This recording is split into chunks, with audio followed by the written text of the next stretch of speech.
Vamos a abrir nuestras Biblias. Abramos nuestras Biblias.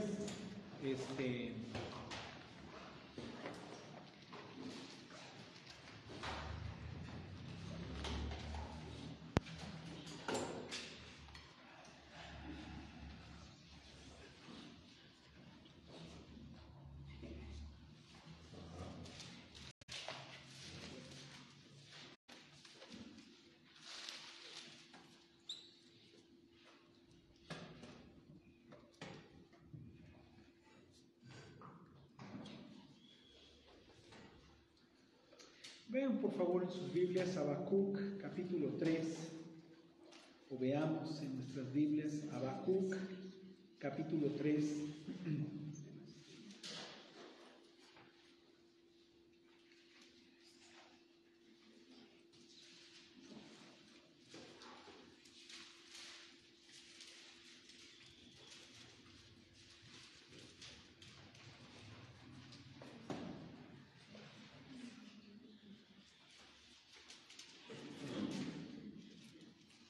Vamos a leer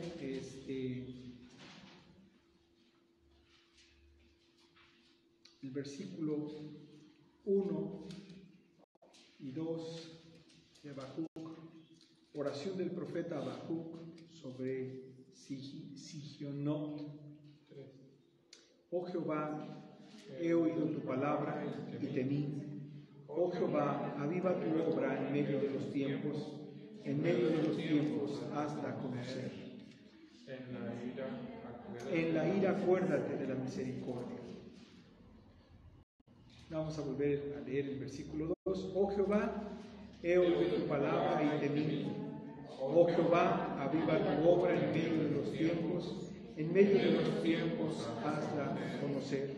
En la ira, acuérdate de la misericordia. Pues esta es la petición con la que Ageo comienza a orar al Señor, ¿verdad? Él ha recibido su palabra y los días que mira hacia adelante, pues no son nada halagüeños. Pareciera que, pareciera que Ageo está viendo nuestros tiempos. Perdón, Habacuc está viendo nuestros tiempos. Parece que Habacuc estuviese viendo nuestros tiempos.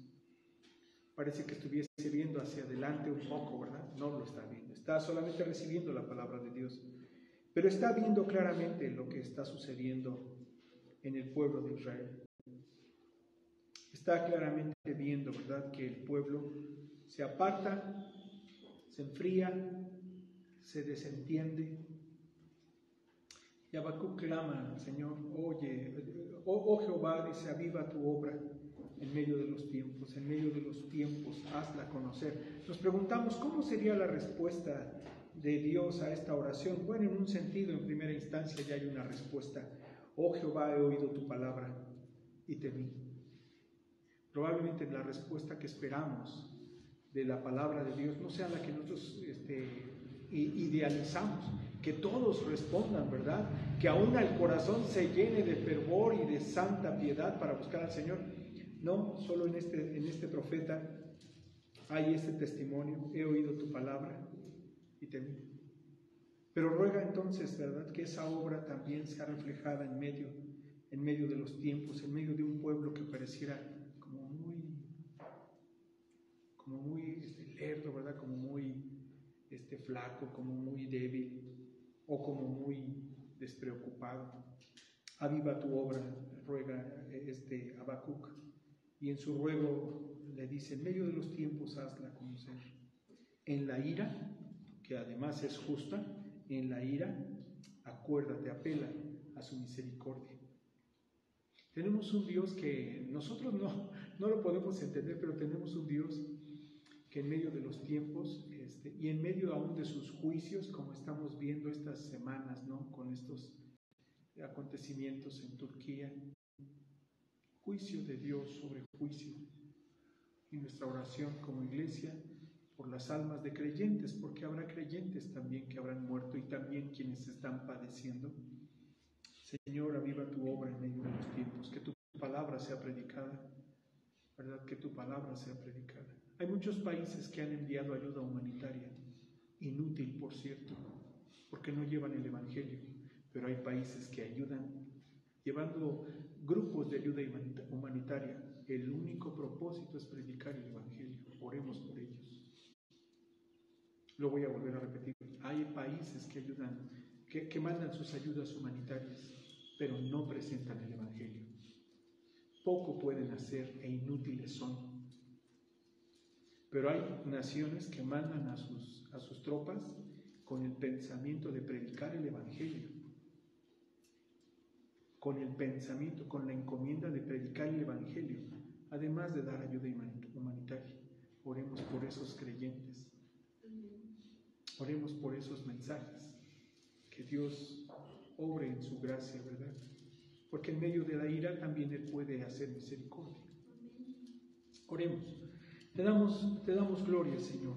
Buscamos tu rostro otra vez en oración para pedirte, Señor, que bendigas tu obra en estos lugares donde ha habido juicio, donde tu ira, Señor, se ha manifestado, y eres justo, Señor. Eres justo en tu juicio, y bueno, y fiel, y santo. Pero también te rogamos por aquellas voces, por aquellos creyentes que tú has permitido se acerquen allá, aún en el pretexto de la ayuda humanitaria, que sea la ayuda espiritual la que no falte, Señor. A unas naciones tan alejadas de ti, con un corazón tan endurecido y con vidas llenas de pecado, igual que nosotros. Y sin embargo, Señor, rogamos que, así como a nosotros, Señor, nos has bendecido con mucha paciencia, gracia y el Evangelio, sobre todo este último, Señor, también, Señor, a aquellas personas les hagas saber, llegar tu palabra, Señor, que el Evangelio sea predicado, que tu palabra sea proclamada, que Cristo sea proclamado en medio del dolor, la tristeza y la pérdida. Señor, ten misericordia, te rogamos, de estas naciones, y que tu Evangelio, Señor, alumbre, sea faro en medio de la oscuridad, sea gracia y salvación en medio de tanta destrucción espiritual, tanta maldad y pecado. Señor, derrama de tu gracia, te rogamos, en Cristo Jesús. Amén. Bueno, tomen sus signarios, por favor, así como están de pie. Vamos a pasar el tiempo sentados. Tomen, por favor, sus signarios.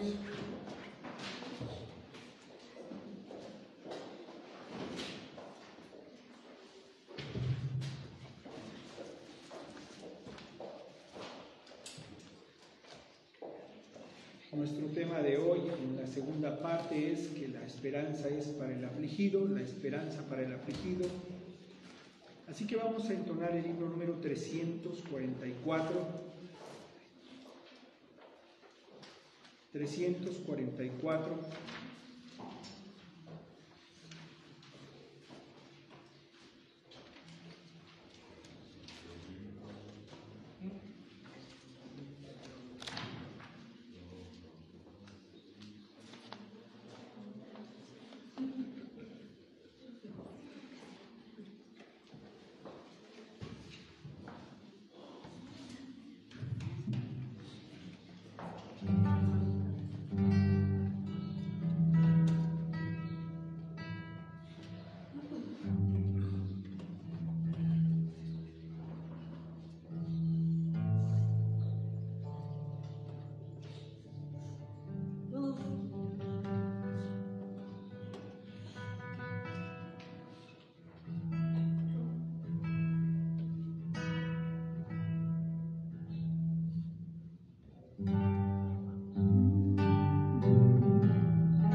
prueba dura y tan temida, Él es quien da paz al corazón. Bueno, tenemos en nuestro Señor confianza y esperanza, ¿verdad? Que Él habrá de sustentarnos. Vamos a otro himno más. Solamente quería entonar un himno. Me había propuesto eso, ¿verdad? Pero, como los escucho tan contentos, vamos a entonar otro himno más. Himno 230, celebraremos la fidelidad de nuestro Dios, adoraremos a su bendita y tan cuidadosa fidelidad sobre nuestras vidas. Vamos a darle gracias a nuestro Señor con este himno. Grande es tu fidelidad.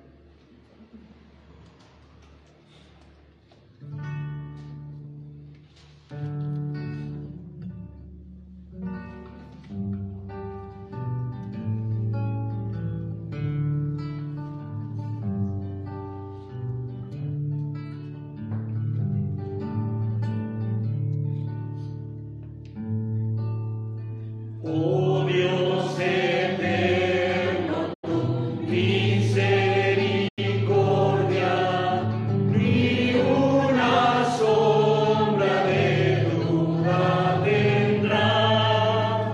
Tu compasión y bondad nunca fallan, y por los siglos el mismo será. Oh, tu fidelidad, cada momento la veo en mí. Nada me falta, pues todo provees. Grande, Señor, es tu fidelidad. La noche oscura, el sol y la luna, las estaciones del año también, unen su canto cual fieles criaturas, porque eres bueno, por siempre eres fiel. Oh, tu fidelidad, cada momento la veo en mí. Nada me falta, pues todo provees. Grande, Señor, es tu fidelidad. Tú me perdonas, me impartes el gozo, tierno me guías por sendas de paz. Eres mi fuerza, mi fe, mi reposo, y por los siglos mi Padre serás. Oh, tu fidelidad,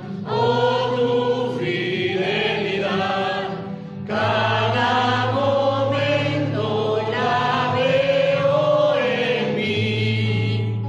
Nada me falta, pues todo provees. Grande, Señor, es tu fidelidad. Amén. Amén. Tome su lugar.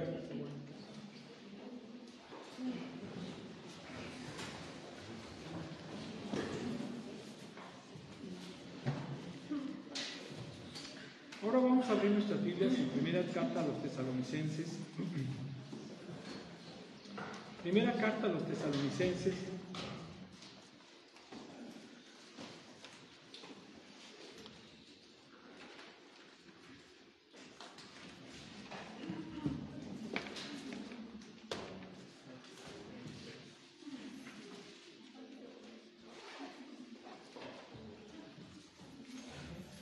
capítulo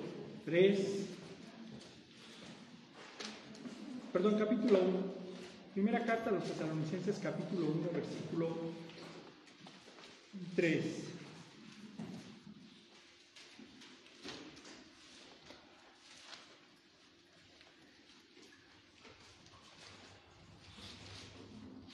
Nuestro tema en la segunda parte tiene que ver con la esperanza para el afligido. Y en parte hemos hablado, ¿verdad? La ocasión anterior comenzamos a mirar este tema como Primera Tesalonicenses capítulo 1,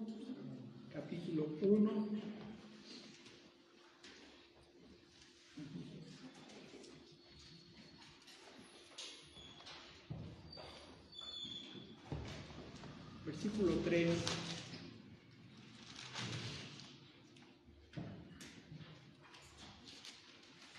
Primera carta a los Tesalonicenses, capítulo 1.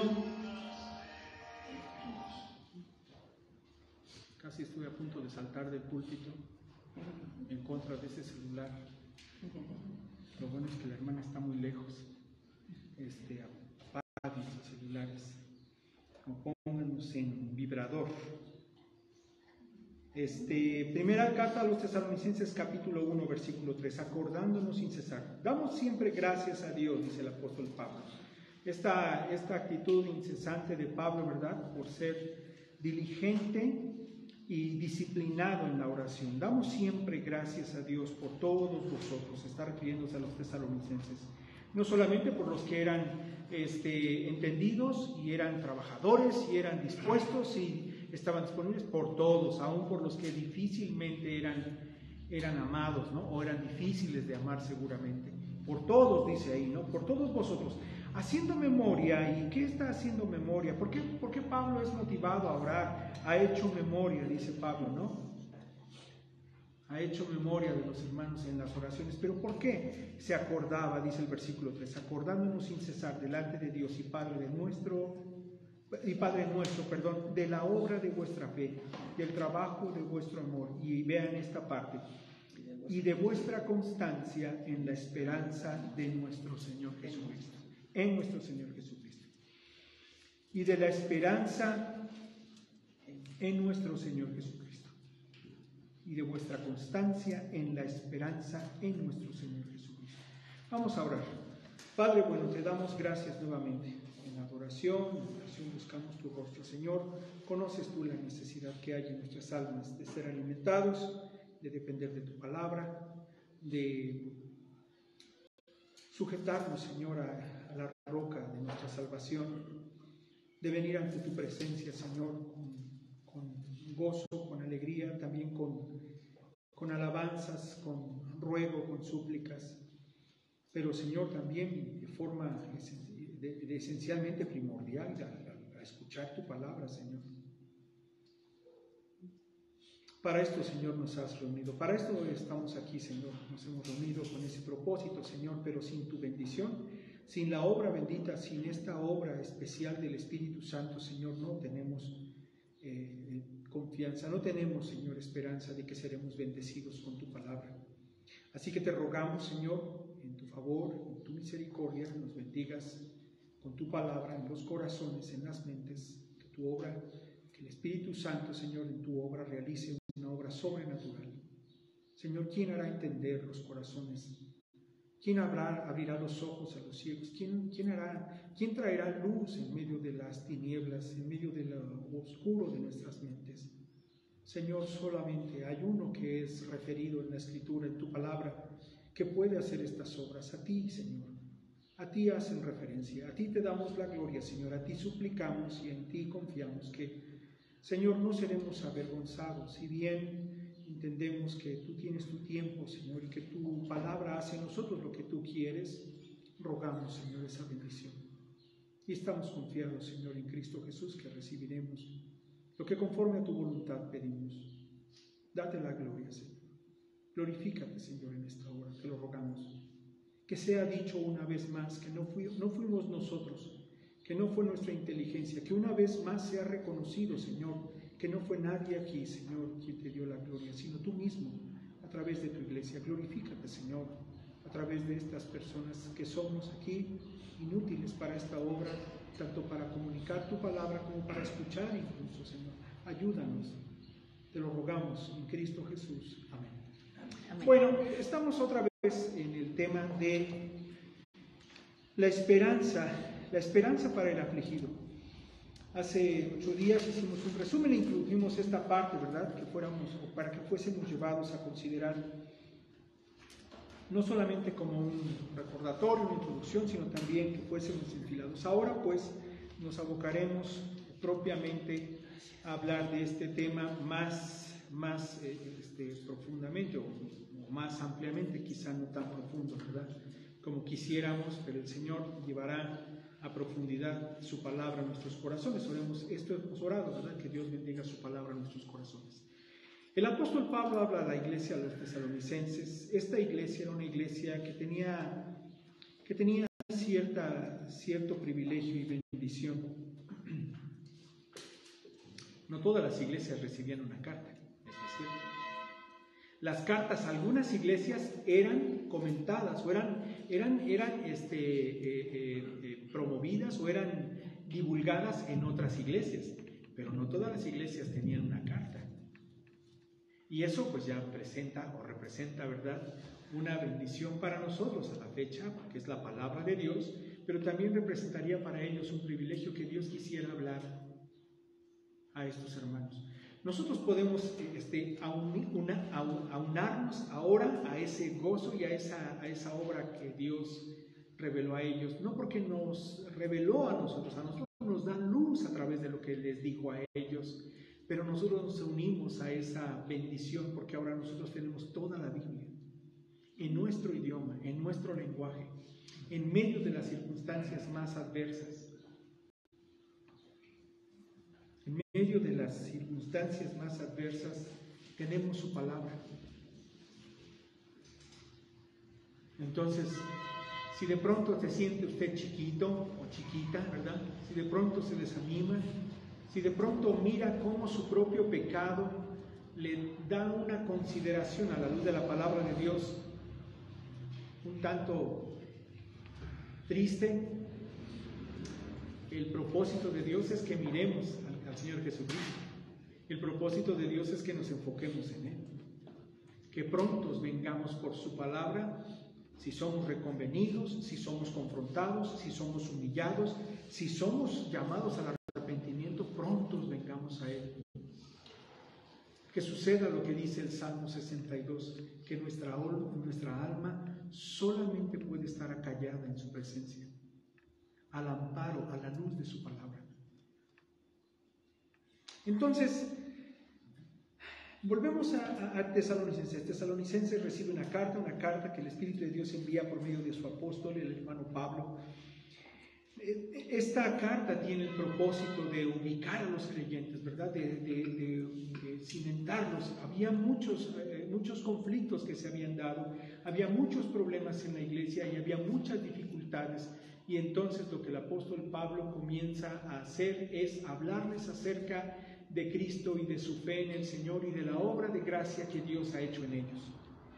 Así que Pablo comienza en esta salutación dando gracias a Dios, siempre gracias a Dios por ustedes, haciendo memoria de vosotros, dice, haciendo memoria de ustedes en nuestras oraciones, acordándonos sin cesar delante de Dios y Padre. Vean, el apóstol Pablo tiene en mente orar por los hermanos, y aquí estos son descritos como verdaderos hermanos. Tú dirás, ¿cómo? Los corazones redimidos, escuche, los corazones redimidos van a actuar por la fe. No actúan para tener fe, sino que actúan en consecuencia a la fe verdadera. La obediencia a su palabra no va a tener fruto si no es por la fe. Lo voy a volver a repetir. La obediencia a su palabra no va a tener fruto a menos que sea por medio de la fe. Tú dirás, ¿a poco alguien va a obedecer su palabra y no tiene fe? Algunos de los que están aquí no han nacido de nuevo, pero están reunidos. ¿Y les será provechosa la palabra? Sí, porque Dios es soberano y su palabra viene a nosotros y hace en nosotros lo que Él quiere.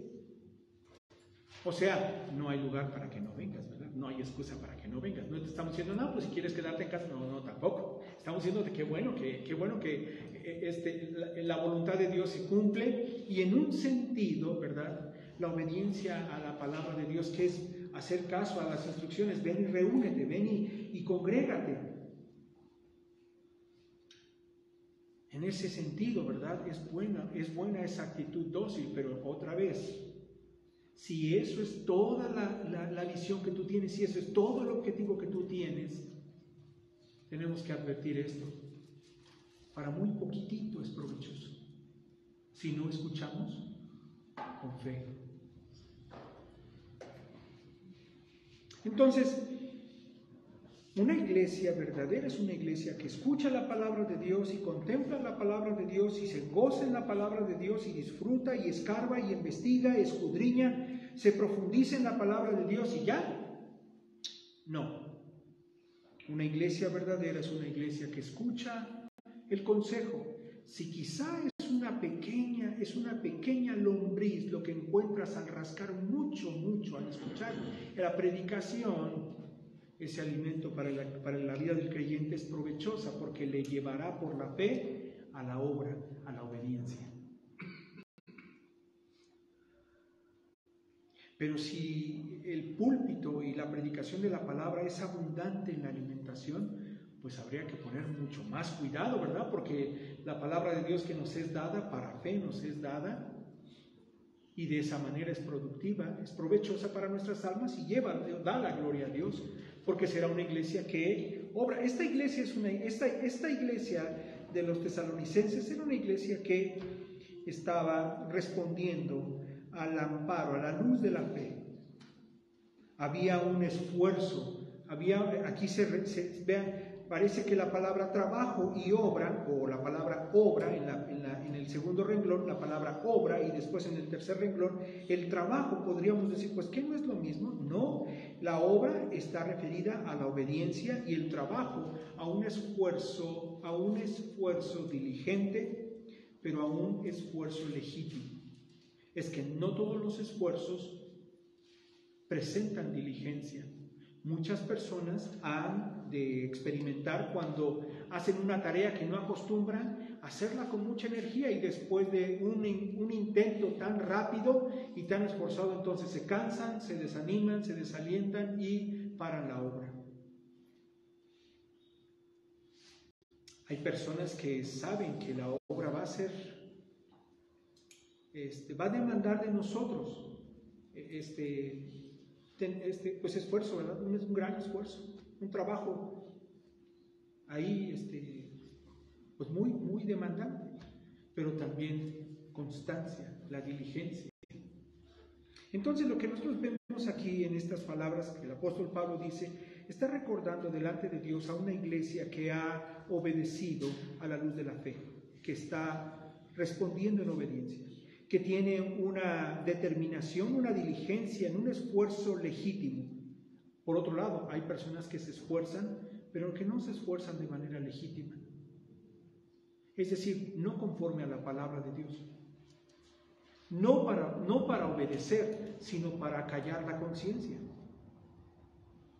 No sirve de nada que vengas tantos kilómetros a reunirte en una iglesia si tu esfuerzo no es o es ilegítimo. ¿En qué sentido?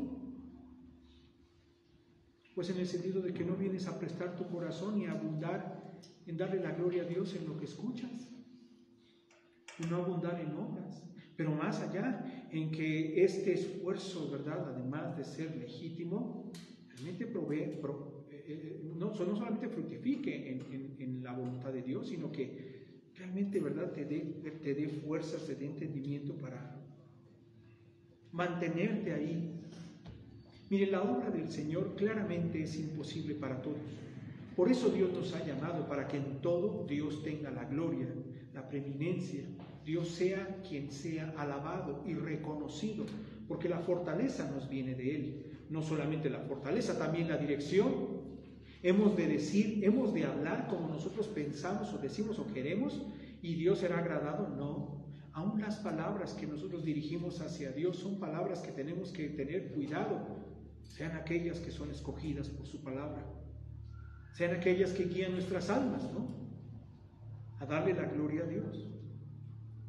Pero vean, un esfuerzo legítimo, volvemos a insistir entonces, no solamente es una obra que demanda de nosotros desgaste, pero también legítimo, que implica el hecho de la obediencia, pero también el hecho de la permanencia. Así que estos tesalonicenses tenían una obra que ellos entendían era titánica. El apóstol Pablo a lo largo de esta carta va a alentarles a que en ningún punto, en ninguna forma, de ningún tema ellos se desanimen, sino que tomen fortaleza. Y uno de los temas que ahí está presente es que su fortaleza les ha de venir, su bendición, su alimento espiritual, su fortaleza les ha de venir de la esperanza de vida eterna. Y ese es el tema que va a mencionar acá. Dice el apóstol Pablo, de la obra de vuestra fe, del trabajo de vuestro amor. Vean, también aquí es interesante, no quisiera saltar, aunque quisiera ir corriendo al tema, no debemos saltar este asunto. Ellos tenían una diligencia, un trabajo, un esfuerzo legítimo. Ellos se esmeraban, ¿verdad?, con diligencia y permanecían en ese esfuerzo que es de veras desgastante. Pero había una motivación, el amor de Cristo y el amor al Señor. El amor entre los creyentes.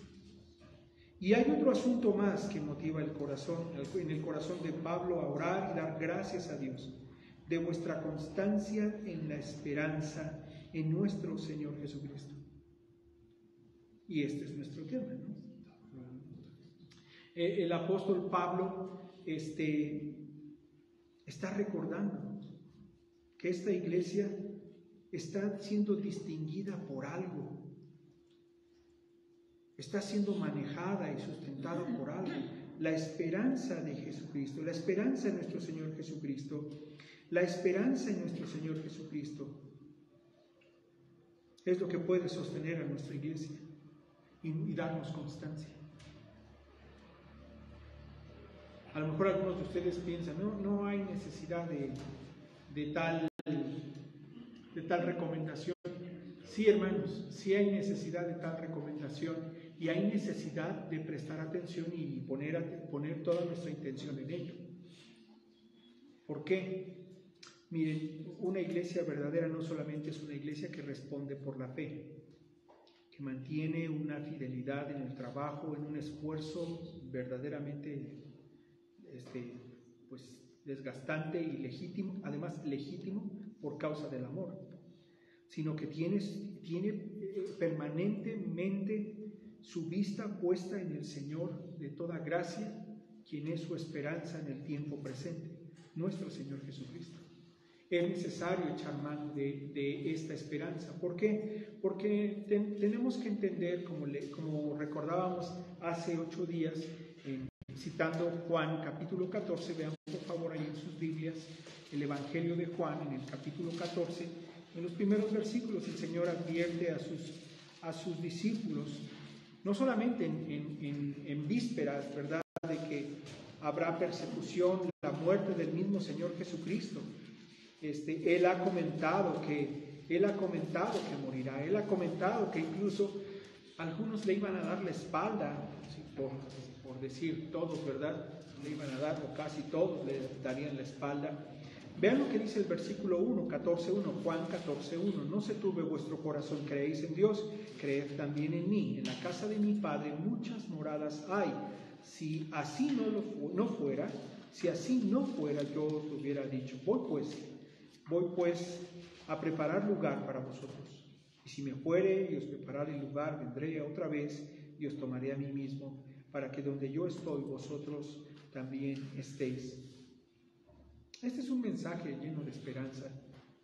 Este es un mensaje que prevé en la vida de los discípulos, o que les da anticipadamente a la aflicción de los discípulos un mensaje de esperanza.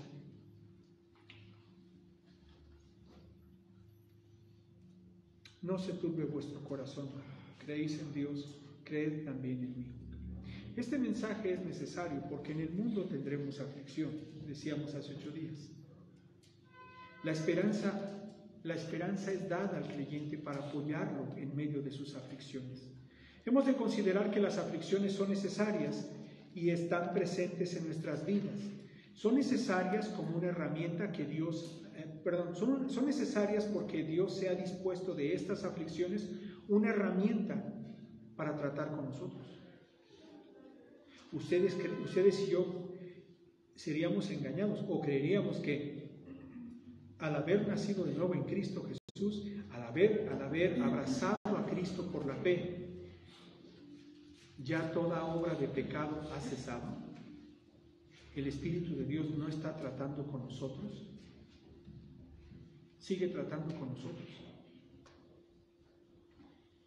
De hecho, al creyente se le suma, ¿verdad?, la aflicción, y Dios le permite saber que le será sumada tal aflicción, y una de las razones es esta, ¿verdad? Es que Dios está tratando con misericordia y en su bondad con nosotros, con nuestras almas. Como decíamos hace 8 días, Dios está dispuesto espiritualmente, o en lo espiritual, Dios está determinado a matar, ¿no?, a quebrantar, a mortificar al hombre del pecado, ese que está juntamente crucificado con Cristo Jesús, ese para el cual ya no vivimos, o por lo menos tenemos esta esperanza en Cristo, que al nacer de nuevo hemos muerto a Él, y sin embargo aún está pendiendo de esa cruz, ese cuerpo de muerte que no termina de morir. Dios añade aflicción como una herramienta a la vida de los creyentes. Y hay 2 razones muy sabias de parte de Dios. Primero, porque Dios sabe que de esta manera logrará el efecto que Él quiere lograr en nosotros, que tiene que ver, por un lado, con la santificación, y por un lado, con el hecho de que el nombre de Dios en nuestras vidas verdaderamente refleje a Cristo. Ahora, también es usada la aflicción en la vida del creyente, como una herramienta, porque por medio de ella, además de mortificar nuestros pecados, clarifica nuestra vista respecto a nuestro Señor Jesucristo. Pero vamos por partes. Dios, cierto que se ha provisto de ocasiones con aflicción, no piense que será de otra manera, con aflicción para quebrantarnos, para recordarnos que aún hay mucho de que nosotros deberíamos, con mucha vergüenza y muy sensibles, correr a sus pies, dejarnos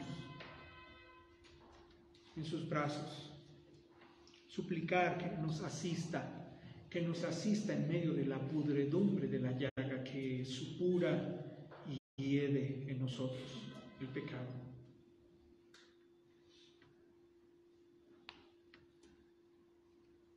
Usted y yo hoy venimos seguramente bañados y aseados. Bueno, esa es mi esperanza.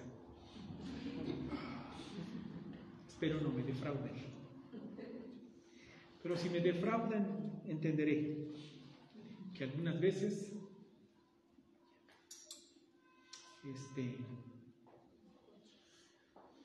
hay motivaciones más horrendas en el corazón que nos llevan incluso a no desear ni la vida. Pero no es nuestro tema. Pero sí quisiera comentar esto.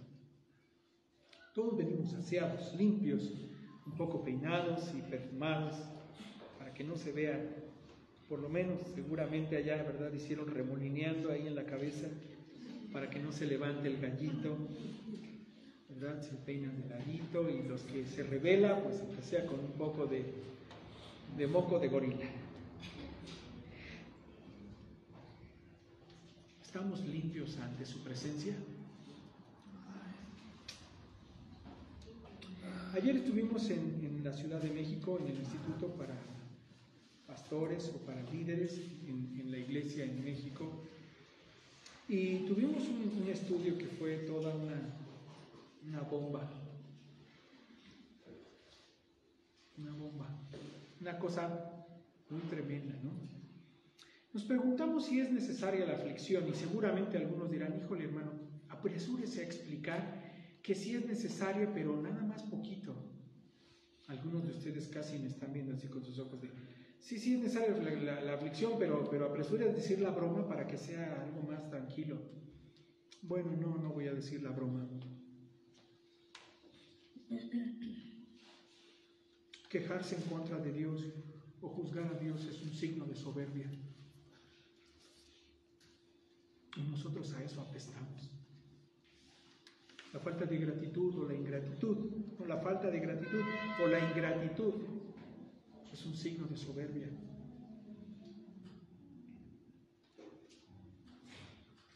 Qué horrible huele, ¿no? Supura esa llaga. Supura esa llaga en nuestras almas. Miserablemente. Piense, el argumento es, piense si la aflicción es necesaria. Ira y enojo también son efectos, son manifestaciones de la soberbia y del orgullo. Ira y enojo. Creerse mejor que otros. Qué mal huele eso. Tener una visión exagerada de nuestros dones, habilidades y de nuestra propia importancia.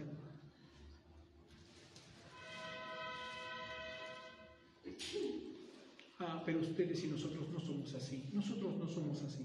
Esta iglesia no es así.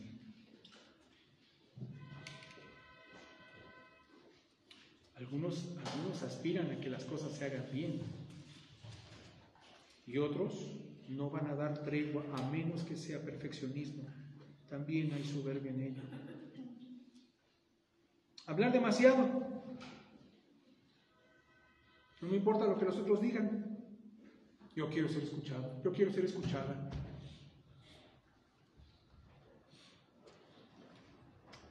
Todas las mujeres quieren ser escuchadas. Todas las mujeres quieren ser escuchadas. Pero los hombres no se quedan atrás. Ellos también buscan su club de fans, ¿cierto? Las personas, los conocidos, los amigos que están ahí para mí. El hablar demasiado, pero también el hablar demasiado sobre nosotros mismos. Decíamos hace un rato, ¿no? Que Pablo reconocía y recordaba el esfuerzo legítimo de los creyentes, de los tesalonicenses, por la obra de Dios, por amor a Dios. Entonces, en ese esfuerzo legítimo iban y predicaban. ¿Cómo sabemos que no era un esfuerzo legítimo? Si estos se dedicaban a hablar de sí mismos. Hay personas que quieren ir a hablar del Evangelio y lo primero que hacen es, quiero hablarte del Evangelio, es lo único que predican del Evangelio, lo único que pronuncian del Evangelio es, quiero hablarte del Evangelio, y cuando tienen que ver con Jesucristo, rápidamente, la primer salida que encuentran es para hablar de sí mismos, para hablar de cómo ellos han creído, para hablar de lo que ellos han dicho, lo que han logrado, hablar demasiado sobre nosotros mismos. Es una manifestación de la soberbia y del orgullo. Buscar independencia y control. No solo manifiesta esta soberbia asquerosa, ¿no? Este orgullo podrido en nuestras almas, supura esta maldad en nuestras almas. Esta llaga está abierta y hiede.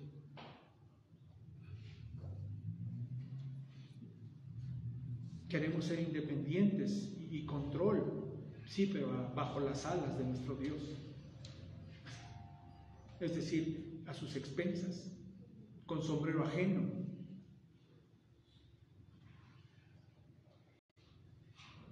Tomando la gracia como pretexto. Eso es soberbia, amados. Esto no es soberbia. Sentirse devastado o enojarse, ¿no? Cuando somos criticados. Me criticaron, me señalaron. No lleno las expectativas.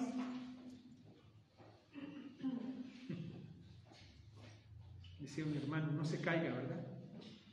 No se caiga para que lo levanten.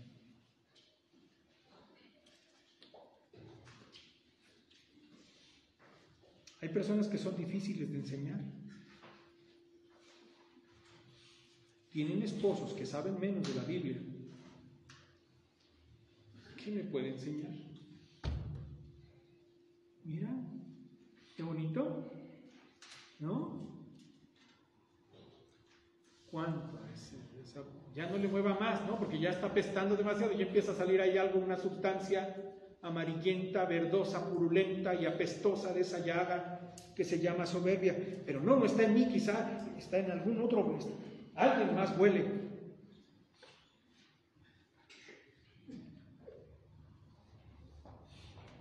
Soy yo.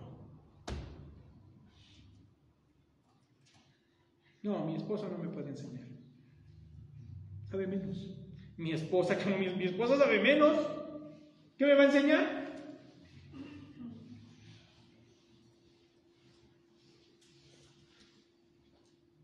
Otra vez nos regresamos al no se pierda. Podemos hacer varios comentarios, pero no se pierda. El asunto es si nos es necesaria la aflicción. Ese es el argumento. Hay personas que son difíciles de enseñar.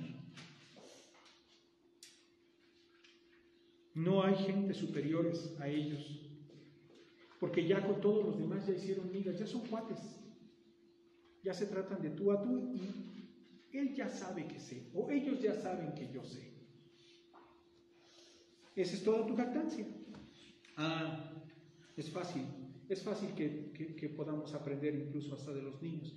Nuestro Dios nos ha dado hijos, no solamente para sumar aflicción a la carne, muchas veces los va a usar para que, humillándonos, escuchemos lo que deberíamos, de una forma bien sencilla, hacer, ser o pensar.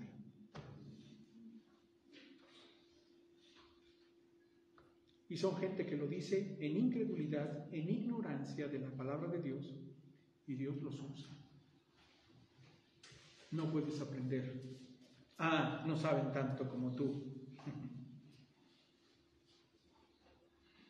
A veces hay personas que son sarcásticas, hirientes y degradantes. Eso es un signo de soberbia.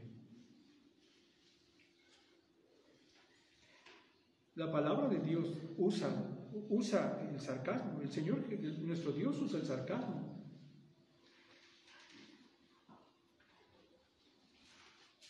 Pero el Señor no es hiriente. Tengamos que recordar que el Señor no está testereando la herida. Él está dispuesto a acabar con nosotros. O sea, Él no se deleita en alguna forma, ¿no?, de causar dolor, de causar daño, de causar mal. No, Él está dispuesto a arrancar de raíz muchas veces nuestro pecado, pero en ese sentido, escuchen, la aflicción no es necesaria porque Dios está usando estas herramientas para tratar con nuestras almas. ¿La falta de servicio será soberbia? La falta de servicio es soberbia, hermanos. La falta de disposición a la obra también lo es. Hay personas que quieren invitación, confirmación, ratificación. ¿Qué otra cosa sigue después de eso?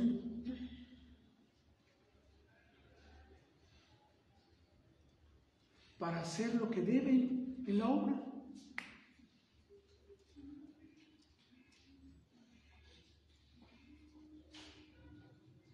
Pero nosotros queremos la bendición. No estamos hablando de la aflicción, ¿verdad? Queremos la bendición. Estamos hablando de la bendición. Bueno, la bendición que Dios nos ha propuesto, que Dios se ha propuesto darnos.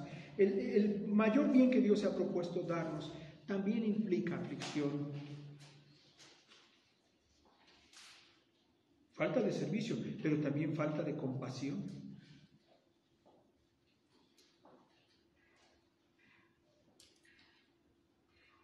Es soberbia. Ponernos a la defensiva y transferir las culpas a otros. Es que no es mi culpa, es que me han abandonado, es que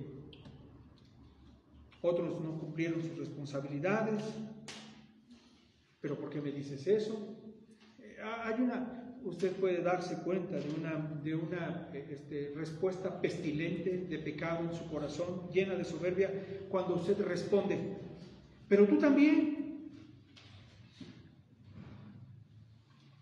Están duro contra nosotros, avasallándonos, ¿no? Nos están dando donde más nos duele, ahí en la llaga, que es su pura pestilencia y maldad, pura perversidad. Y entonces la respuesta es, grábeselo, para que cuando lo escuche en su corazón, inmediatamente vaya a la presencia de Dios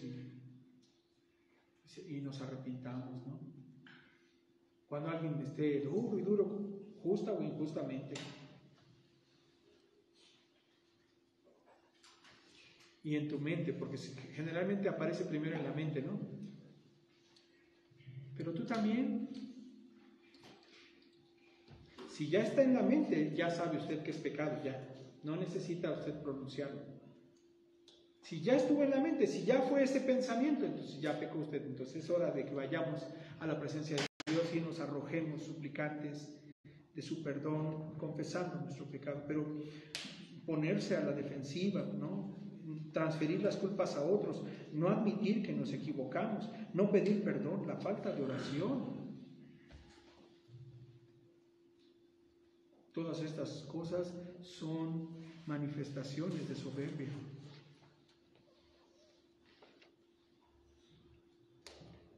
Entonces nos preguntamos si era necesaria o si es necesaria la aflicción en la vida de los creyentes. Ahora, habiendo mirado a las heridas, a las llagas podridas, que están siendo curadas, decimos, sí, Señor, es muy necesaria la aflicción.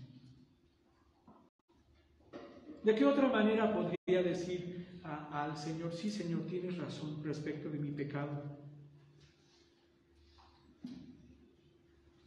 Ahora, Dios se ha propuesto, sí, usar la aflicción, pero para que el creyente pueda llevar esa dura carga pesada e incómoda, le ha puesto un soporte.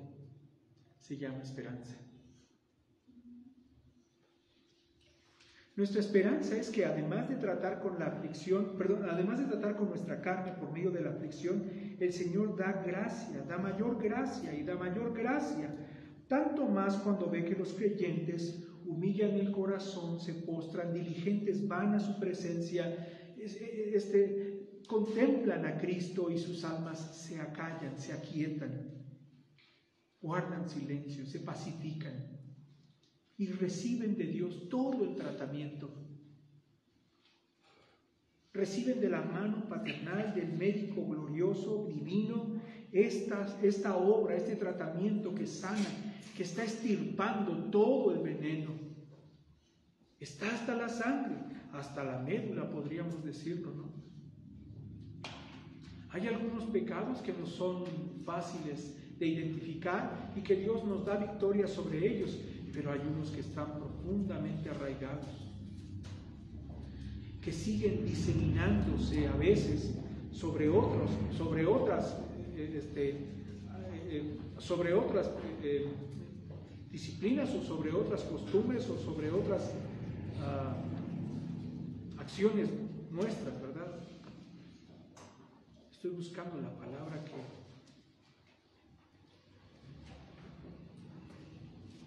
podría ser costumbre, sobre otras costumbres, sobre otras hábitos. Gracias, Señor. Es la palabra que estamos buscando. Hábitos, sobre otros hábitos.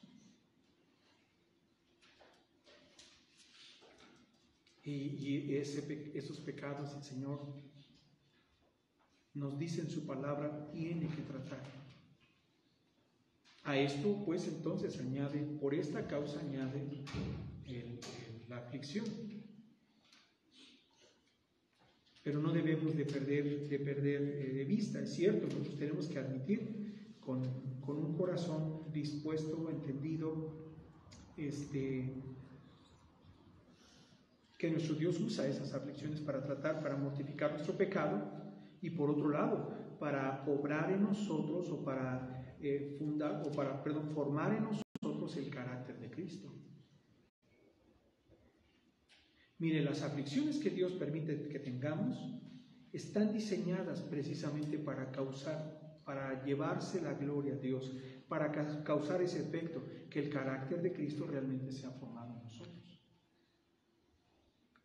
No solamente para que si pecamos ya no pequemos más, o por lo menos seamos diligentes y férreos en pelear contra ese pecado que nos causa tantos estragos en la vida espiritual, pero más aún todavía, ¿no? Miren el mensaje de esperanza que viene en estas palabras, como vemos en el versículo 3, ¿no?, de 1 Tesalonicenses 1:3. Estamos en ese pasaje.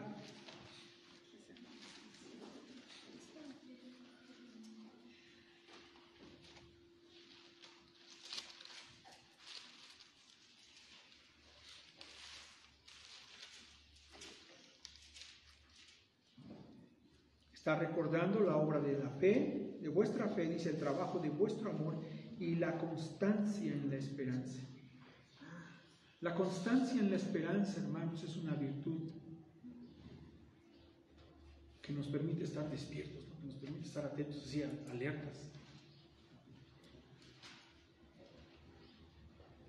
Que si nos queremos dormir, que si queremos adormilarnos, nos dice, oye, no, ten cuidado. Que si de pronto nos desanimamos y miramos que la tarea es grande, ¿no?, que la obra que Dios tiene que hacer sobre nuestro pecado es terriblemente grande, que nosotros vemos que los ataques, o mejor dicho, que los enredos que causaron nuestras maldades son, o sea, que nos sepultan casi, ¿no? No voy a poder tener una relación con mi familia después de lo que pasó. No voy a volver a tener ningún acercamiento a causa de mis pecados. A causa de mis tropiezos no voy a poder tener el buen testimonio que tenía. A causa de mis maldades no puedo rehacer aquello que ya deshice con mis maldades, con mis pecados. No veo cómo esto pueda salir adelante. Dios permite que estas aflicciones, ¿verdad?, otra vez estén presentes, pero el propósito, decíamos, es que el carácter de Cristo sea formado. Mire, con toda seguridad, cada persona, aún los creyentes y también los no creyentes, por naturaleza somos inconstantes en todos nuestros caminos. Pero sobre todo, en la vida espiritual. ¡Qué inconstantes somos! Hay mucha gente que se puede decir, no, a mí no me acusan de inconstante, ¿eh? Yo sí, cada 8 días, ¿no? Cada 8 días soy fiel, ¿no? A mí no me pueden acusar de inconstancia todas las mañanas.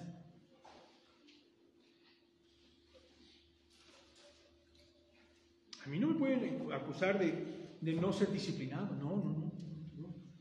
Como relojito, ¿no? En muchas cosas. Y en tu trabajo puede arder el mundo entero, pero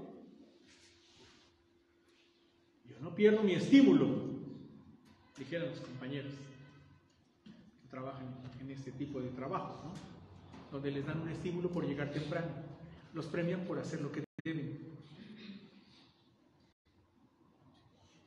les dan una estrellita por no robar.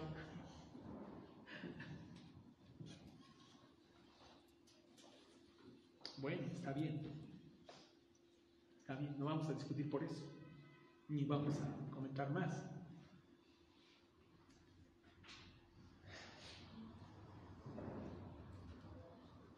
Pero así eres de constante en el Señor.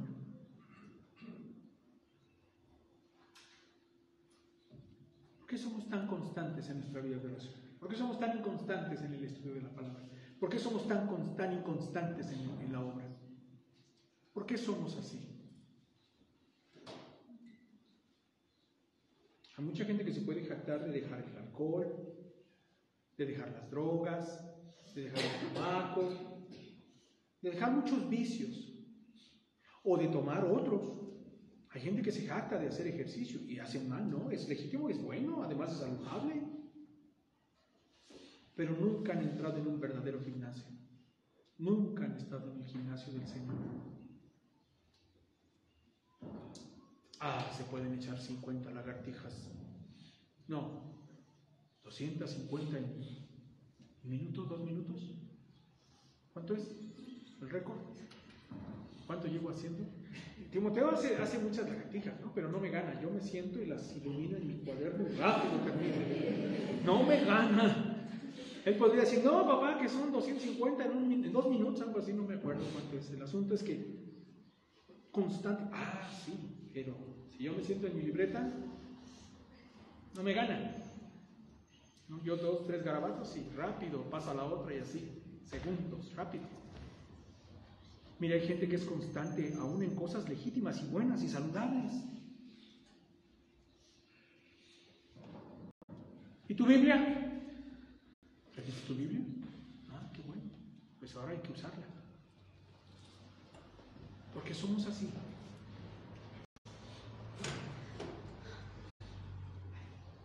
Nos estamos preguntando acerca de la necesidad de la aflicción. Pero miren, el efecto que Dios obra en nosotros es que a través de estas aflicciones que el Señor permite, la esperanza afirme nuestras mentes y corazones, nuestros caracteres en la persona de Jesucristo. Nuestra esperanza nos mantiene constantes ¿en qué? En el Señor. No estamos aquí tratando de exponernos al por mayor acerca de nuestra vida pecaminosa, que Él de antemano lo sabe, o poner simplemente o por sí como evidente el hecho de nuestra inconstancia en la vida espiritual. O nada más examinarnos y saber que estamos reprobados y tener provecho de eso no tendríamos mucho provecho, porque el Señor no aplica toda su inteligencia y entendimiento solamente para reprobar el pecado, para culminarnos a ser conscientes de nuestro pecado, sino que nos da gracia, abundante gracia, y su esperanza hace que en nosotros se avive el corazón que le busque, que le dé la gloria a Él.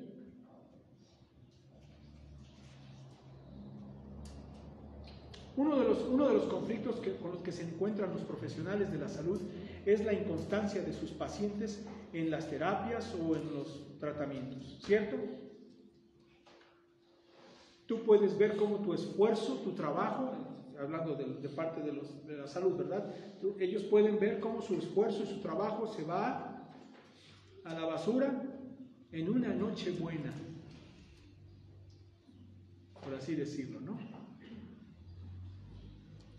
Todo el esfuerzo, todo el trabajo que se ha hecho, toda la dinámica, todo el tratamiento, todo el buen control, llega una noche buena y se va al garete, ¿no? Se va al caño.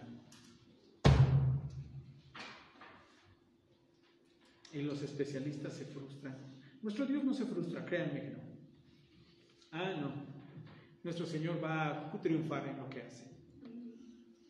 Las fisioterapeutas aquí presentes pueden sentirse frustradas. Yo les animo a que no pierdan el ánimo. Pero ¿sabe qué? En las cosas espirituales, en esas cosas sí deberíamos ser constantes. La esperanza nos da constancia. La esperanza hace que el creyente vaya a los pies del Señor después de enterada su maldad y su pecado y clame delante de Dios: sálvame, oh Dios, porque las aguas han entrado hasta el alma. Como dice el Salmo 69:1.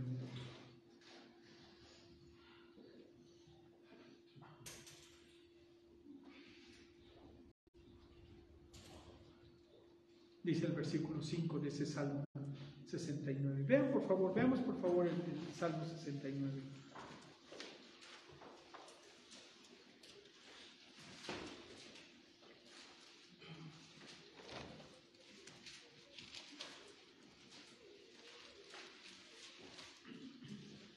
Sálvame, oh Dios, porque las aguas han entrado hasta el alma. Estoy hundido en cieno profundo donde no puedo hacer pie. Esto me recuerda a un profeta que fue golpeado, menospreciado y aventado en la fosa séptica central del pueblo o de la ciudad fortificada. Era tan profunda esa fosa, llena de excremento, llena de todo el desecho, que cayó, y seguramente cuando cayó fue todo inmerso en esa sustancia podrida, ¿no? Y maloliente.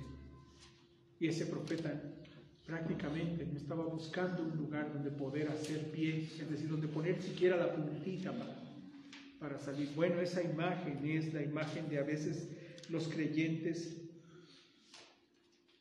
cuando en medio de la aflicción también hiede la podredumbre de nuestro pecado. Estoy hundido en cieno. Estoy hundido en cieno, dice, ¿no?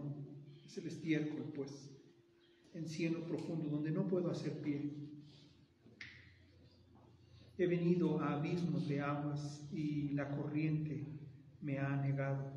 Está describiendo un vórtice, como un remolino, como un lugar donde las aguas allí están prácticamente, ¿no?, moviéndose al mismo tiempo que lo hacen en un mismo lugar y mantienen a la persona, al cuerpo, como queriendo hundirlo, ¿verdad? Como jalando. Dice, cansado estoy. Aquí a esta persona ya ha estado manoteando y tratando de mantenerse a flote. Cansado estoy de llamar, mi garganta se ha enronquecido. Han desfallecido mis ojos esperando a mi Dios.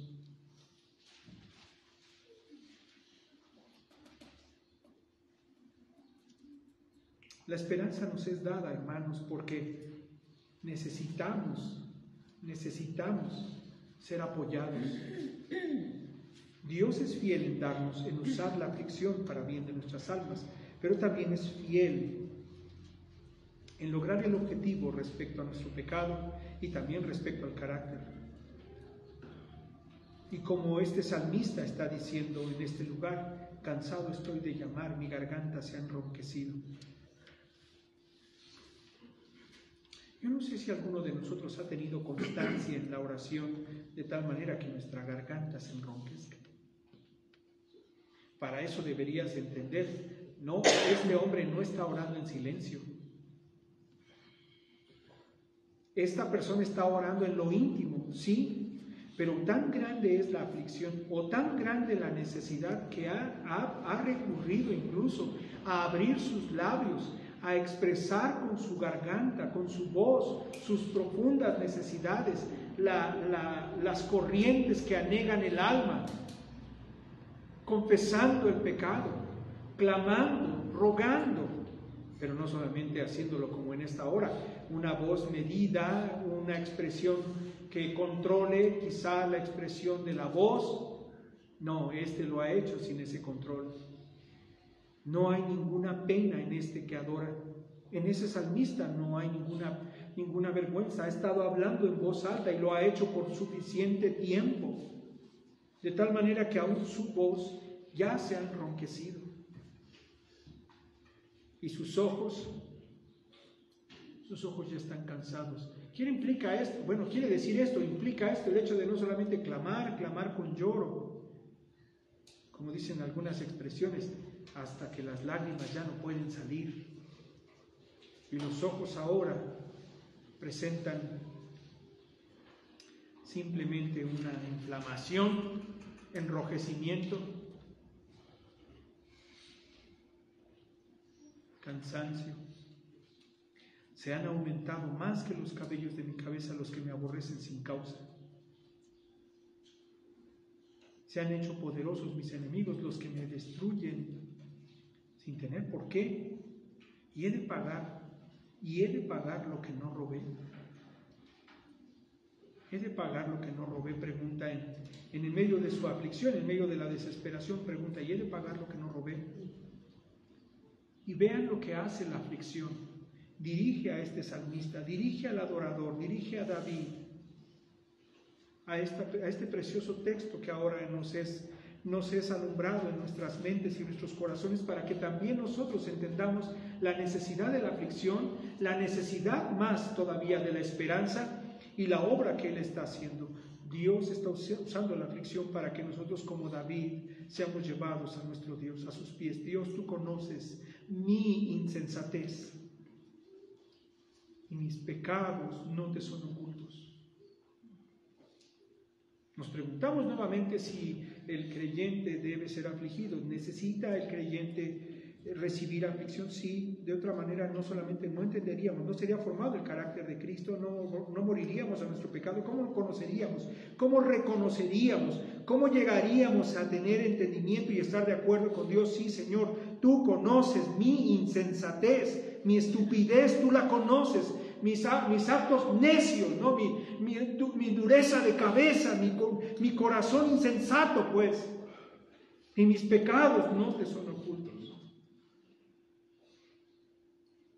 Pero no solamente los pecados que él cometía, que conocía, saber y sabía, Dios conocía, son las cosas que son llevadas a la presencia de Dios. No sean avergonzados por causa mía los que en ti confían, oh Señor Jehová de los ejércitos. No sean confundidos por mí los que te buscan, oh Dios de Israel.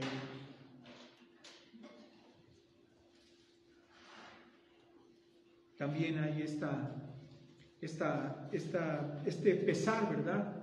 Cuando nosotros somos afligidos, generalmente, en nuestra carne, generalmente, lo primero que usted y yo podemos experimentar es una profunda actitud de soberbia y de menosprecio por la bondad de Dios. No solamente eso, sino que el orgullo está ahí, ¿verdad? Diciendo, no, seguramente el enemigo quiere destruirme. ¿Es tu enemigo Dios? No. O sea, yo me refiero a que Satanás está haciendo esto para ponerme tropiezo. ¿De qué estás hablando, creyente? Es que como Job. ¿Job qué, amigo? El diablo vino y destruyó todo lo que tenía a su alrededor. ¿Por mano de quién? ¿Estás leyendo la Biblia, la misma Biblia? Eso te pasa por andar leyendo mangas y todo tipo de esas cosas, ¿no? Por eso es que algunos acaban de estirar la mano como diciendo, ¿por qué acaba de sacar ese tema? Bueno, si se sienten insultados, reciban no mis disculpas, sino reciban lo que la Escritura dice, ¿no? O como la Escritura nos lleva a considerar la sabiduría más alta y no los deseos de los corazones que se confunden, que se apartan a causa del pecado. Así que una de las cosas primeras que surgen dentro de la aflicción, decíamos, con soberbia, con arrogancia, con insensatez, decíamos hace un momento y enlistábamos algunas cosas, pero otra de estas que se levantan es el egoísmo, ¿no? Nadie ha sufrido como yo. Ya me imagino a las abuelitas, ¿no? Estoy viendo algunas abuelitas. ¿Qué van a decir? Tú no has sufrido lo que yo sufrí.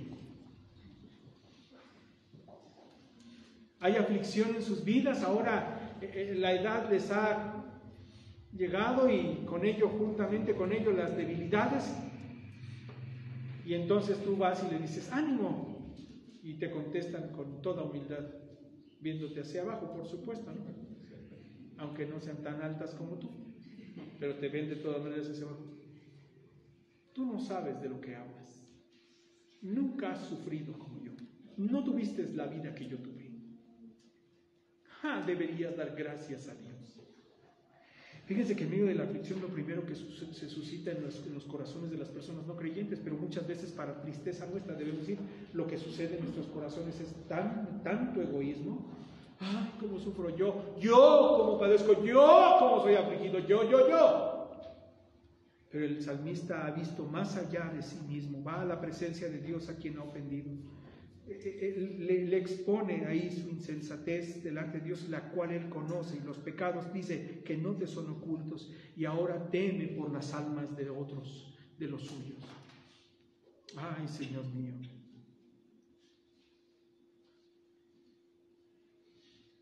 No sean avergonzados por causa mía los que en ti confían. Oh Jehová, oh Señor Jehová de los ejércitos, no sean confundidos por mí los que te buscan, oh Dios de Israel. Nosotros entonamos, conocemos un himno que se llama Si fui motivo de dolor. Y a algunos pareciera que no les causa ninguna gracia ese himno, que no es tampoco muy difícil o que no es nada atrayente si me lleva a reconocer que yo he sido causa de mal testimonio de tropiezo. Pero la aflicción nos lleva a pensar esto.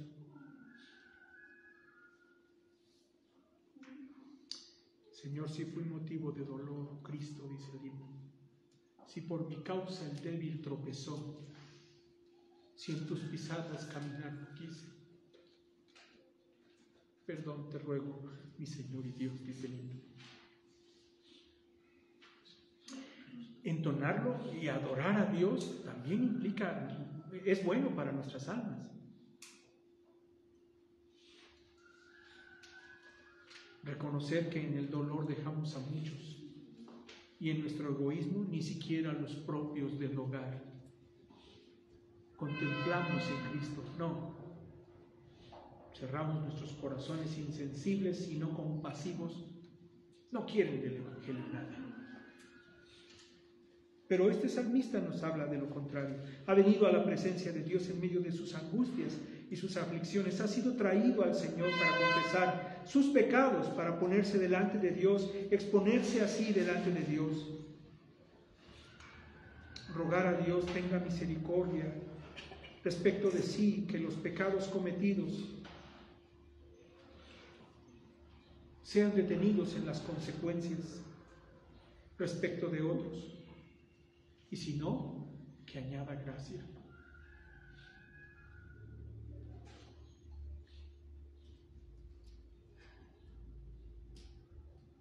Dice ahora en el versículo 7, por amor de ti he sufrido afrenta, confusión ha cubierto mi rostro.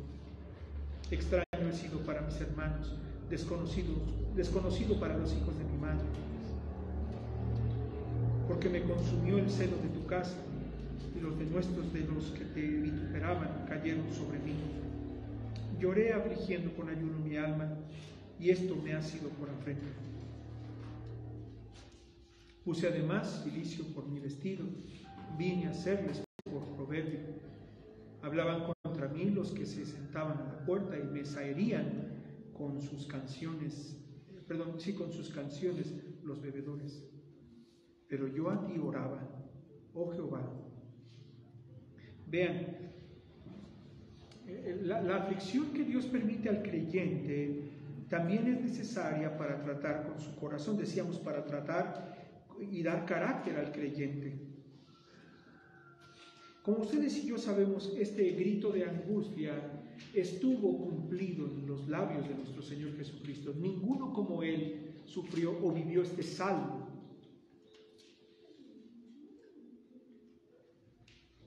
Pero no solamente este salmo y la obra del Señor Jesucristo nos enseñan, aún el mismo David, ¿verdad? Siendo inspirado por el Espíritu de Dios para hablar estas cosas, nos enseñan. ¿Cómo respondemos nosotros a otros en medio de la crítica?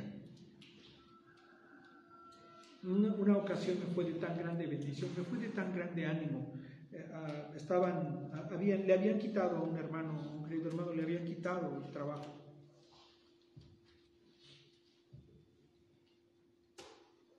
Y él preguntó de manera abierta, ¿me están quitando el trabajo por ser cristiano?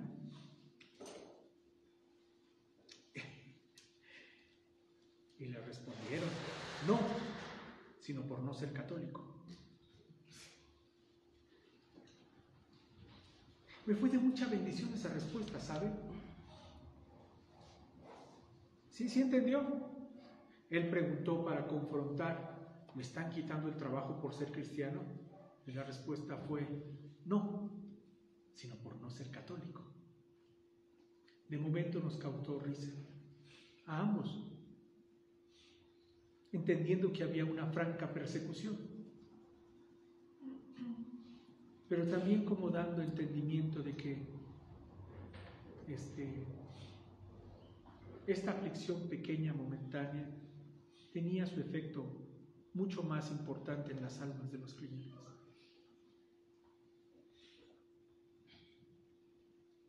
Nos remitían ¿a qué? A saber que no somos perfectos, a saber que no seremos amados, a saber que hay aflicción, a saber que seremos perseguidos. ¿Cómo respondemos a las persecuciones?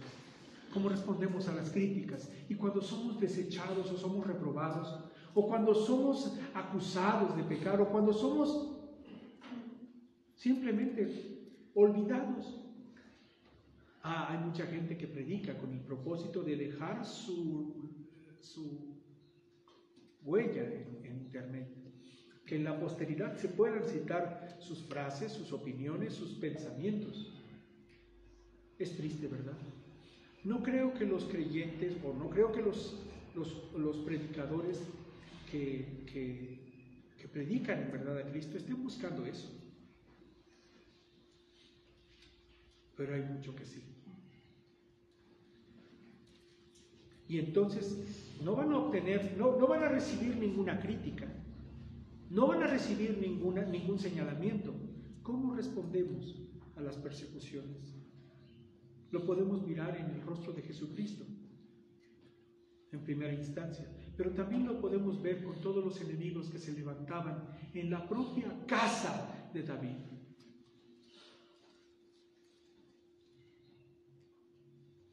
Dios añadió aflicción al corazón de todo creyente, pero junto con esa aflicción, la esperanza. Vean, es cierto, la respuesta que en primera instancia nuestro Señor Jesucristo tiene hacia la crítica, la reprobación, el juicio, el desprecio, el menosprecio, la burla, es traer sus causas aquel que juzga justamente. Pero en cuanto a Él, en cuanto a nuestro Señor Jesucristo, lo que sucedió en su vida al recibir estas críticas fue apegarse a su Padre para ponerlas delante de su presencia. Fue orar. David es lo que sucede. David está siendo perseguido y él halla que cuanto más temor de Dios tiene, más conflicto hay. Y en realidad esto se ve cumplido también en nosotros. Cuanto más te acercas al Señor, más lucha va a haber. Cuanto más pecado nos es alumbrado en la mente, híjole, más todavía la pudredumbre hay. Cuanto más nos dedicamos en ese sentido, ¿no?, a ser fieles y disciplinados en la búsqueda de las cosas espirituales delante de la presencia de Dios. Escucha, por favor, no pienses que te lo van a celebrar, no te van a ayudar, sino te van a dar la espalda, te van a escupir, menospreciar, van a mover la cabeza, te van a decir, estás loca, estás loco, de veras ya te deschavetaste, ya pasaste el límite.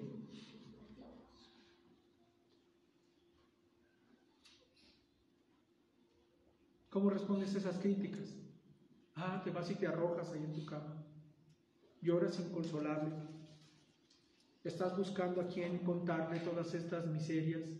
¿Para qué? Para que escuchar, no se preocupe, usted va bien, échele muchas. ¿Estás buscando eso?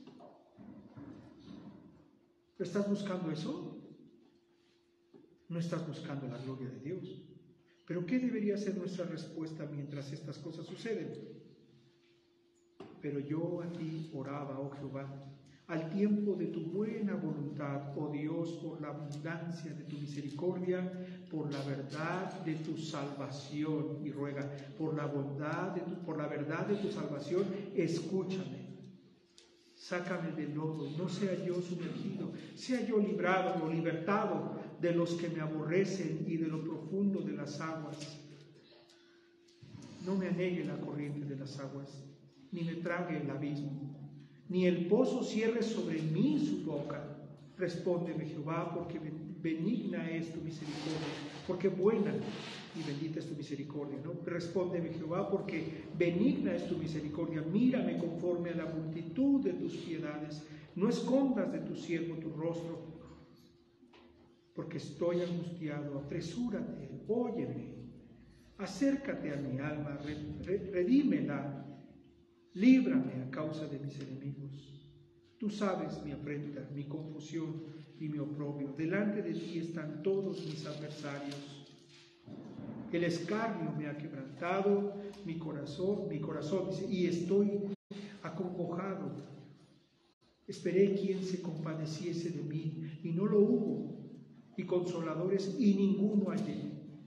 Me pusieron además hiel por comida, y en mi sed me dieron a beber vinagre. Sea su convite delante de ellos por lazo, y lo que es para bien por tropiezo. Sean oscurecidos sus ojos para que no vean, y haz temblar continuamente sus lomos. Derrama sobre ellos tu ira, y el furor de tu enojo los alcanza. Sea su palacio asolado, y en sus tiendas no haya morador. Porque persiguieron al que tú heriste, y cuentan del dolor de los que tú llagaste. Pon maldad sobre su maldad, y no entren en tu justicia. Sean raídos del libro de los vivientes, y no sean escritos entre los justos. Mas a mí, afligido y miserable, tu salvación, oh Dios, me ponga en alto. Alabaré yo el nombre de Dios con cántico, lo exaltaré con alabanza, y agradará a Jehová más que sacrificios de buey, o becerro que tiene cuernos y pezuñas. Lo verán los oprimidos, lo verán los afligidos, dice, lo verán los oprimidos y se gozarán. Buscad a Dios, clama, ¿verdad? Irrumpe en alabanza y en adoración. Esto es lo que provoca también la esperanza que es dada para el afligido.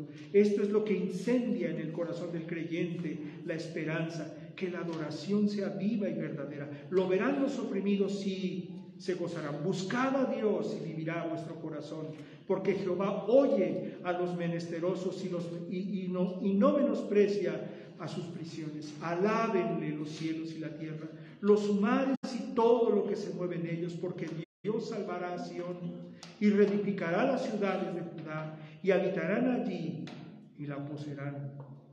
La descendencia de sus siervos la heredará, y los que aman su nombre habitarán en ella. Se está refiriendo a la patria celestial en un sentido futuro, y en un sentido presente, hermanos, a la gracia y al mismo corazón, a la relación, a la habitación, a la comunión que Dios tiene con los creyentes por medio de Jesucristo.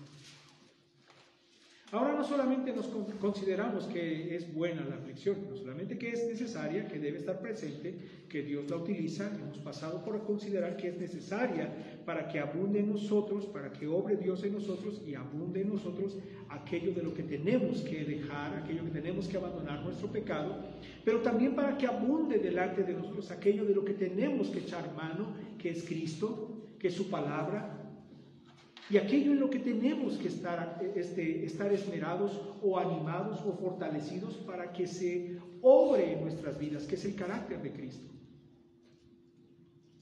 La esperanza que Dios da al afligido le incendia su corazón para mirar en la palabra de Dios, aun cuando sea un pequeño versículo. Ánimo, fortaleza. Aun cuando sea poco el amor, que abunde, que sea pródigo, que el corazón sea ensanchado hacia Dios, hacia Cristo. La aflicción que Dios provee es provechosa si la esperanza que juntamente con la aflicción Dios da nos está alentando, nos alentará. Hay muchas personas que están en aflicción y una de las cosas que hacen es orar. Gloria a Dios por ello. Ya hemos dicho, como dice el versículo 13 de este salmo, pero yo a ti oraba. Gloria a Dios que Dios promueva esto en nuestros corazones. Pero la esperanza lo que hace en medio de la aflicción también es guiarnos a adorar. Hay personas que están afligidas y que en medio de la aflicción no pueden ver un tiempo para adorar a Dios. Adore. Adore al Señor. Cante. De gloria a su santo nombre. Si no se da un himnario, cómprese uno. Si no puede comprarlo, el internet es bien, ya trajo la herramienta. Usted no sabe usar el internet. Bueno, pues habría que conseguir una memoria, ¿verdad? O sea, ya hay recursos ilimitados, no podemos decir que no. Ponga un himno, un canto de adoración bíblico. Y si usted no se le graba los himnos, pues ponga su oído a la bocina, tenga tiempo, en lugar de tener tiempo para quejarse, tenga tiempo para agarrar su oído y ponerlo en la bocina, o a lo mejor en los audífonos, algunos tienen Bluetooth, algunos no sé, ¿verdad? Otra vez la tecnología, y hay muchos recursos, pero si no, ponga su bocina. Algunos dirán, no, nada más tengo bocina en el auto. Bueno, pues ve y enciérrate en el auto, pon atención, trata de aprender algunas de estas palabras con las que se adora a Dios de forma bíblica. Da a tu corazón. Uno de los placeres más gloriosos que el creyente puede tener en la presencia de Dios, adorar. Adora a Dios con alabanza, con himnos y cánticos espirituales. Mientras tu aflicción es puesta delante de su presencia, tus pecados han sido confesados, tú oras al Señor, ahora adora. La esperanza motiva eso en nosotros. ¿Has escuchado acerca de grandes y maravillosas son tus obras? Oh Dios Todopoderoso, justos y verdaderos son tus caminos. Cuando pienso en este canto bíblico que está en Apocalipsis, pienso en el día del Señor, pienso en las multitudes y multitudes que estarán adorando al Cordero y que estaremos reconociendo en su gracia, estaremos reconociendo por su buena voluntad, en su misericordia estaremos reconociendo este cántico. Grandes y maravillosas son tus obras. Oh Dios Todopoderoso, justos y verdaderos son tus caminos, Rey de los santos. Adore ahora. La esperanza tiene ese propósito y esa acción en nosotros, no solamente de motivar, de hacer arder nuestros corazones y de que nuestras bocas no solamente se desgarren en adoración, en oración, por ejemplo, vimos en los pasajes anteriores cómo aún la garganta se había enronquecido, pero después de esto, que ha orado, que ha buscado a Dios con determinación, con un esfuerzo sostenido y además legítimo, con un trabajo de amor, ¿no? Con una constancia en la esperanza, así que la esperanza haga arder en nuestros corazones, una boca que se abra también para adorar, como vemos en el texto. La esperanza eso hace. Si de pronto te sientes desanimado, pide a Dios que Dios te diga con su palabra tus pecados a confesar. Una vez que ha traído a tu mente estos, ve a la presencia de Dios, ponte de acuerdo, pongámonos de acuerdo con Dios, confesemos nuestros pecados, vengamos a su presencia, supliquemos gracia, adoremos a nuestro Señor. La esperanza da para eso. Hay personas que podrían, en medio de la situación de tan grande aflicción, podrían decir, no hay ni siquiera canto en mi boca. Oh pues, entonces confiesa, entonces busca a tu Señor de todo corazón, pero no te olvides de adorar. Muchas veces el Señor ha usado la adoración, muchas veces Dios ha usado el recurso de la adoración en base a la esperanza de la gracia de Dios como un consuelo, como un ánimo, como para despertar nuestros corazones y decirnos que en nuestra vida tendremos aflicción, pero que podemos confiar, Él ha vencido. Pero asegúrate de adorar a Dios. No vayas a cantar cualquier canto romántico que hable de ti y tus penurias y tu necesidad de resolver esos problemas económicos. No, adora a Dios. Ahora, nosotros pudimos leer este salmo y con esto vamos a terminar. Vemos que la esperanza, en este salmo vemos que la esperanza y la constancia, vamos a decir, para regresarnos con Tesalonicenses y vamos a combinar este pensamiento, tanto la constancia en la vida de los tesalonicenses provenía de la esperanza en Cristo Jesús. Aún a pesar de las aflicciones, la esperanza da ánimo al corazón, hace que el corazón se llene de aliento y de fuego espiritual en el sentido de verdadero gozo, verdadera gracia. Miramos en el texto cómo termina el pasaje y parece que el mensaje nos lleva a considerar esta esperanza que este salmista tenía ha tranquilizado su alma.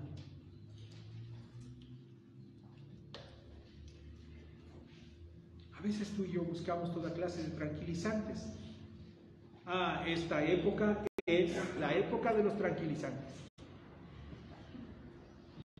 Esta época es la época de los tranquilizantes, ya sea tomados, bebidos, vistos o escuchados. Dalai, dice el comercial, ¿verdad? Esta época es la época de los tranquilizantes. Si tienes conflictos, un mazapán. Un mazapán que clona, ¿no? Los que ya saben qué estoy diciendo, ya saben que es un chocho. Dicen los paramédicos, los doctores. ¿Te sientes muy intranquilo? Chocho. Está muy agitada la persona, tiene DTA o DAH, chocho, ¿verdad? Déficit de atención, pues. Pastillas. Estamos en una época del tranquilizante, prácticamente ya todos los medicamentos pueden llevarte a ese estado. Mire, con nuestro Dios no tenemos ninguna clase de droga. Lo que estamos hablando de la esperanza no es algo incierto e ilusorio, pasajero o innecesario. Para los creyentes es necesario, vital. Muchas veces usted y yo tenemos diferentes padecimientos en el cuerpo y nos desesperamos. No hay mayor tranquilizante para el alma. Y primero el alma y en consecuencia el cuerpo, muchas veces por la esperanza del creyente. Por la esperanza del creyente en su Señor se tranquiliza el alma y muchas veces inclusive hasta el cuerpo. Alguien me podría decir, no, eso no es cierto, estás metiéndote en un terreno de los psicólogos y de los psiquiatras, pero tú eres tú. Miren, yo podría ser menos que yo, vamos a decir así, ¿no? O sea, menos que nada. Pero no estamos aquí para hablar de mí. La esperanza en Cristo, por ejemplo, sosiega al creyente que está estresado.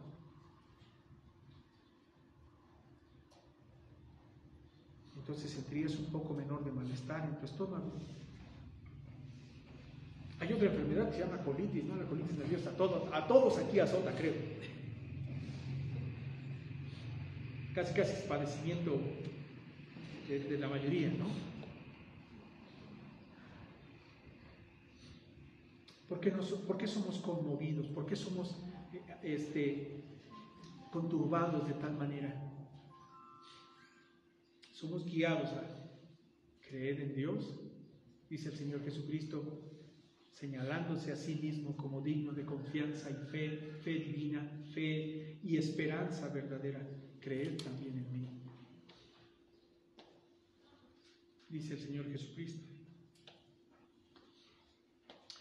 La esperanza tiene esta influencia, tiene este efecto en los creyentes, es guiarles a estar tranquilos. Miren, hemos pasado por diferentes aspectos, diferentes etapas o diferentes comentarios. Hemos ido desde el quebranto, la confesión de pecado, la aflicción de espíritu. Hemos incluso considerado, ¿no?, ahora las enfermedades y los padecimientos, la falta de paz. Necesitamos ibuprofeno, no, necesitamos un mazapán, dijeron otra vez, ¿no? No. ¿Qué necesitamos? Necesitamos mirar a nuestro Dios y con esperanza en esa salvación, en esa obra gloriosa, confiar. Vamos a orar. Padre, te damos gracias por tu palabra y te pedimos que tú bendigas tu palabra en nuestros corazones. Te suplicamos, Señor, que con esperanza nos ayudes a afrontar, Señor, todas las vicisitudes, los problemas, las dificultades, los conflictos, las aflicciones, aún las angustias. No pedimos esto como esperando que nuestros pecados sean ocultos, sino más bien manifiestos, pero confiados en la obra de Jesucristo, confesados, esperamos en ti, Señor, perdonados, y rogamos de ti, Señor, reconciliados. Te rogamos, bendito Padre Celestial, que en esta esperanza, Señor, recibamos la ayuda que nuestros corazones en aflicción necesitan. No el consuelo de los hombres, no los recursos que este mundo da, no las maldades o las concupiscencias, los deseos pecaminosos, pues, de nuestra carne, sino lo que tu palabra nos da como esperanza, firme ancla del alma. Dice tu palabra, firme ancla del alma nos es Cristo, esta esperanza en Cristo, firme ancla del alma. Señor, en medio de las angustias, en medio de las aflicciones, Señor, que tu esperanza, que la esperanza que nos has dado, que tu gracia, que nos es realidad, ahora y para siempre en Cristo, nos ayude, nos sostenga, nos soporte, Señor. Señor, te pedimos que por esta esperanza nuestras oraciones sean presentadas inmediatas. Que por esta esperanza, Señor, en medio de las aflicciones, entendamos que tú estás haciéndonos bien, quebrantando nuestros corazones, tratando con nuestro pecado, confrontándonos, llevándonos a abandonar el pecado para dejarnos en tus brazos y también para obedecer. Te pedimos que por medio de esta esperanza también avives la vida de oración, Señor, promuevas en nosotros, Señor, este pensamiento y esta actitud humilde, orar sin cesar, Señor. Padre, te pedimos que por esta esperanza también el fervor y el corazón animoso por causa de tu presencia, Señor, sea tal el gozo, sea tal el ánimo que nuestros labios se abran, irrumpiendo con adoración y alabanza y la búsqueda de tu gloria y de tu honra en cantos, en cánticos espirituales, en salmos y cánticos espirituales, Señor. Gracias te damos, Padre, porque en Cristo Jesús la esperanza, esta esperanza que nosotros no es un supuesto, totalmente real. No es algo lejano, es algo que está presente y vivo, verdadero. Gracias, te damos gracias y te damos gloria por ello. Bendice tu palabra en nuestros corazones. Bendice la reunión, Señor. Te lo pedimos en Cristo Jesús. Amén. Bueno, estamos